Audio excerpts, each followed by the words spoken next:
not people showing all of the glamorous moments of their life, basically selling you their highlight reel and making people envious. They're actually sharing about the struggles they're going through and how they are feeling like they are checking out because they can't afford what's going on in their lives. They can't afford the bills, they can't afford the cost of living, and everyone is feeling crushed by these rising prices.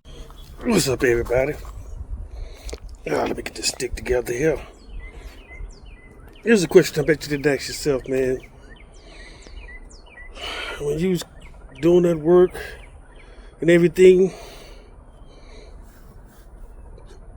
did you ever ask yourself what was the real American dream? You know how they told us, go to work hard, buy a house, buy a car, that was the American dream? Yeah, that's what they told us was the American dream, man. So have you ever thought about asking yourself, man, is that really the American dream? Or was we just lied to so that the people at the top can make money off of us? Because I tried living the American dream. The car, the motorcycle, the boat, the house. You know, the family.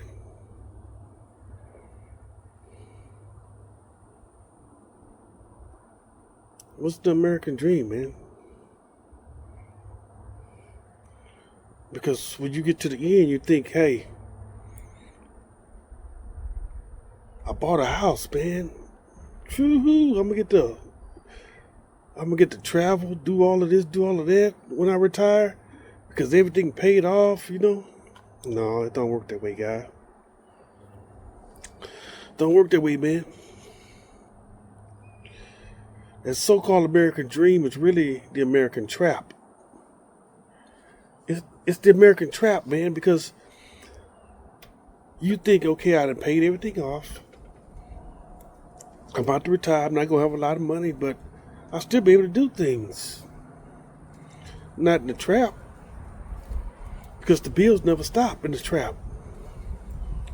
Yeah, you got to light, gas, and water. Internet if you want to get that. You know, for you, because they screwing you on that too, but that's another video. But you know, you got your light, your gas, your water. Okay, now you got a petrol, you got insurance on your vehicle, you got insurance on your house. Everything has to be renewed every year. Everything, then they take taxes out on that on everything. You go to the grocery store. You know, you already pay taxes on your money. But now you got to pay taxes when you buy something. You got to pay taxes when you sell something. The American dream is the American screw. Yeah. It's and then you look at it, you say, okay, I'm in the trap. Let me see how I can get myself out of the trap. The only way you get out of the trap is you got to sell everything or give everything away and start all over from scratch, from the bottom. You didn't work 40 years. And the only way to get out the trap is to give it all away.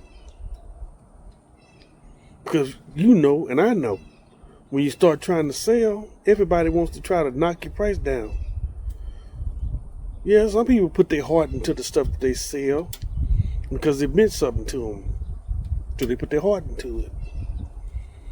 But a lot of people just be trying to get rid of stuff so they can move on to the next phase of their life. People don't care. They want your shit, but they don't want to pay for your shit.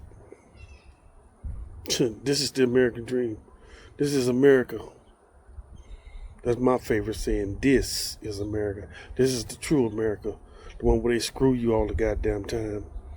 They screw you for every little thing they can get out of you. And like I always say, no matter what you do, whether you buy something, sell something, hell, if somebody donates something to you, you'll give it to you. As a middleman saying, hey, nope, stop, let me get my cut, then you could do that transaction. Motherfuckers won't let us live, man. This is just my opinion. You know how I go for educational purposes only. Don't need YouTube saying some shit. You know how I go, man. Catch y'all on the next video. But you know me, I'm gonna be watching from afar.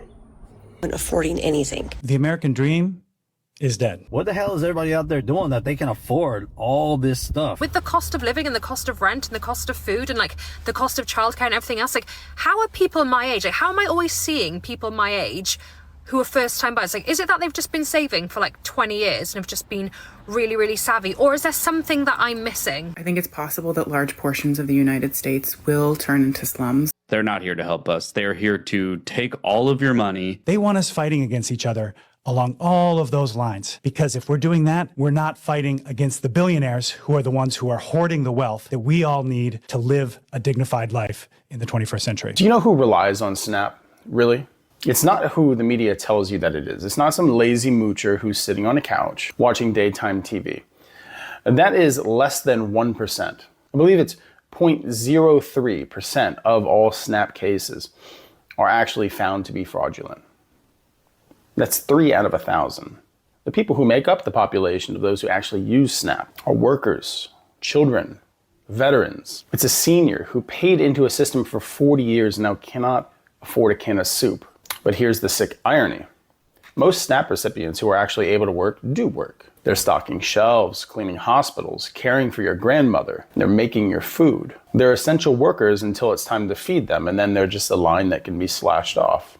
Cutting SNAP doesn't make them work harder, and it doesn't make them more self-reliant. It makes them hungry. It makes their kids go to school with headaches from lack of food. It forces parents to choose between dinner and diapers. What do we call a system that produces abundance for a few while starving out the rest? That's not capitalism. That is feudalism with a tech upgrade. And the second thing, of course, is an economic contraction because you are choking the local economy.